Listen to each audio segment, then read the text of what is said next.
Salut les infocrates, je vous fais cette nouvelle vidéo pour vous parler de l'hésitation de certains eurodéputés, les républicains, qui envisageraient ou au moins hésiteraient à passer au Rassemblement national pour les élections européennes de 2024. Donc on parle ici de Nadine Morano et de François-Xavier Bellamy. Donc on va voir ce qui se passera dans les prochains mois. Avant tout, je vous invite à vous abonner, mettre les notifications, les petits pouces, les commentaires, afin de me permettre de développer ma chaîne. Et c'est parti, on va parler des eurodéputés, les républicains qui hésiteraient à passer au Rassemblement national. Alors, on a deux eurodéputés, Nadine Morano et François-Xavier Bellamy, qui hésiteraient à passer au Rassemblement national, notamment en s'inscrivant sur les listes Rassemblement national pour les élections européennes 2024. Il faut savoir qu'aux élections européennes, en ce moment, on a 79 députés européens pour la France. La France fait un vote en circonscription nationale, ça veut dire qu'on vote au niveau national pour les listes des partis qu'on envoie au Parlement européen. Là, on en a 79. Et en général, le nombre de députés qu'on envoie se fait au prorata des pourcentages. C'est-à-dire que si vous faites 20%, votre parti envoie grosso modo 20 députés. Si vous faites 10%, votre parti envoie grosso modo 10 députés. En gros, c'est comme ça que ça marche. Donc, vous devez constituer une liste de gens que vous souhaitez envoyer et si vous en mettez plus que 20, pour être sûr que vous en ayez au moins 20 qui puissent partir, au cas où vous faites 20%, enfin, vous réfléchissez à la liste que vous envoyez pour que tout le monde, pour qu'il y ait une partie de ceux que vous avez mis qui puissent y aller. Que vous n'ayez pas à en renommer après parce que vous avez plus que ce qu'il y a dans votre liste. Bref, en ce moment, on est en 2023, les élections ont lieu en 2024. Comme les partis ont besoin de financement et que les financements se font en fonction des élections, pour les partis, les élections sont importantes parce que c'est grâce aux élections, et notamment grâce au plus haut score possible, qu'on peut gagner le plus d'argent public possible pour subventionner les partis. Donc, les élections sont importantes pour les partis. Eh bien, les partis, en ce moment, font les tractations pour avoir leur liste. Le Rassemblement national, mais aussi tous les autres. Et donc, là, ils préparent, on est en 2023, s'ils ont besoin de figures médiatiques, ils vont prendre des gens déjà connus, mais s'ils prennent des gens pas encore connus, ils ont besoin de faire émerger leur figure médiatiquement. Donc, ils ont besoin de plusieurs mois pour faire connaître leur figure médiatiquement. Donc, ça commence en général 6 mois à 1 an avant l'élection. Donc, c'est maintenant que ça se joue pour 2024. Et après, il faut y faire émerger les figures. On cherche au Rassemblement national à avoir donc Nadine Morano qui est déjà connue et François-Xavier Bellamy qui est aussi un peu connu déjà pour avoir conduit la liste européenne pour les Républicains. Et donc voilà, Nadine Morano, selon le magazine Le Point, elle aurait eu une discussion dans un restaurant près du Parlement de Bruxelles avec Thierry Mariani, qui est un ancien des Républicains qui est passé au Rassemblement national, pour lui demander de conseils, pour lui demander ce qu'il en pense de cette situation. Donc on sait qu'elle hésite à éventuellement y aller sous la bannière Rassemblement national. Pourquoi est-ce que Nadine Morano hésiterait comme ça à aller au Rassemblement national alors qu'elle est déjà dans un parti installé depuis le début de la 5ème République?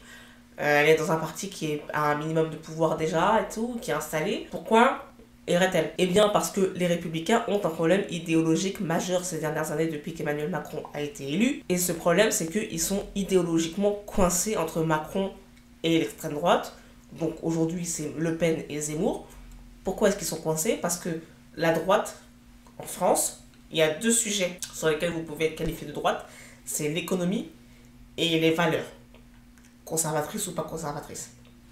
Donc, économiquement, les Républicains, si vous êtes à droite, vous êtes plutôt libéral économiquement, donc plutôt pro-entreprise, etc. Si vous êtes de droite sur les valeurs, normalement, de droite sur les valeurs, ça veut dire plutôt valeurs conservatrices, donc plutôt réticent à tout ce qui est les causes LGBT, réticent à tout ce qui est l'avortement, réticent à la GPA, la PMA, réticent à l'immigration, réticent aux idéologies woke, réticent à la baisse du catholicisme en France, réticent à la montée de l'islam en France, etc. Grosso modo, la droite, au terme de valeurs, c'est plutôt ça, on est plutôt dans le conservateur. Une fois que j'ai dit ça, attention, il y a eu des évolutions, il y a des positionnements à l'intérieur des partis qui sont différents. À l'intérieur de la droite, sur le mariage homosexuel, il y a eu des positions différentes. Aujourd'hui, sur le mariage homosexuel, 10 ans plus tard, Il y a des gens à droite qui vous diront bon ben de toute façon on reviendra pas dessus ou des choses comme ça. Il y a des gens qui sont l'avortement aujourd'hui ça fait beaucoup moins débat qu'au départ. Donc même à droite les gens ne sont pas non plus globalement contre l'avortement comme ça de but en blanc. Enfin bref c'est plus compliqué que ça mais en gros c'est ça. La droite, normalement, c'est les valeurs conservatrices et l'économie libérale. Il se trouve que sur les valeurs conservatrices, vous avez deux autres positionnements à l'extrême droite, celui de Marine Le Pen et celui d'Éric Zemmour. Simplement, Marine Le Pen, son positionnement conservateur est surtout sur l'immigration, ce qui est aussi une réticence à droite, dans la droite républicaine. Et Éric Zemmour, il a non seulement des valeurs conservatrices, mais il a aussi les valeurs de libéralisme économique, ce qu'il n'y a pas chez Marine Le Pen, qui est plus social.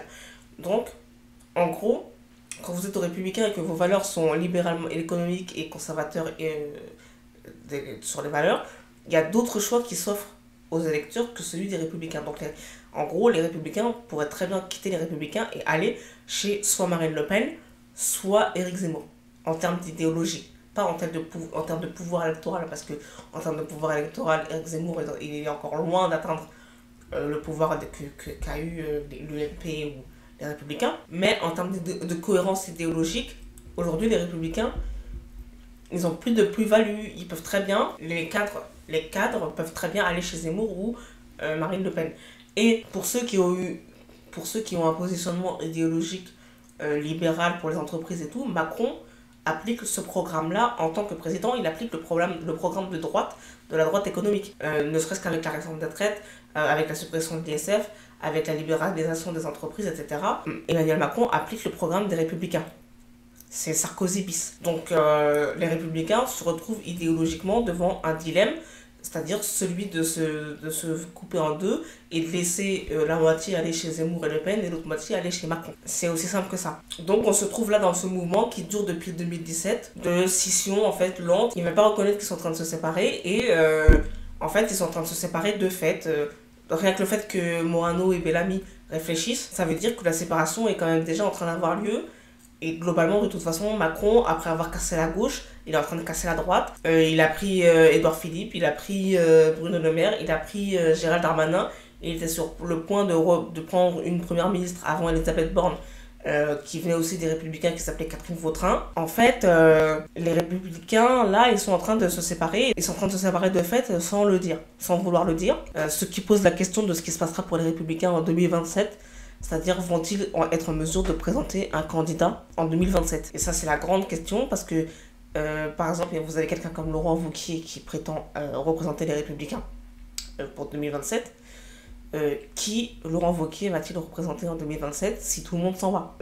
Sans parler que le fait que Éric Ciotti, qui est président des Républicains aujourd'hui, a fait allégeance à Macron sur la réforme des retraites, alors que Éric Ciotti a été élu sur les valeurs conservatrices, qui ne sont pas celles de Macron, mais comme c'est la droite économique et que en fait Macron est en train d'appliquer son programme, il a été obligé de suivre Emmanuel Macron au moins sur le principe, pour que finalement les Républicains à l'Assemblée ne suivent pas Éric Ciotti et ne votent pas la réforme des retraites, parce que les gens estimaient qu'ils ont été élus pour être dans l'opposition. En fait, les Républicains ne savent pas où ils vont. Donc c'est le festival des carrières et des intérêts personnels à l'intérieur des partis. Donc on va voir ce que ça va donner pour Nadine Morano et pour François-Xavier Bellamy. Et il va falloir surveiller l'état des Républicains jusqu'en 2027. Allez, je vous dis salut et je vous dis à la prochaine pour une prochaine vidéo. Salut!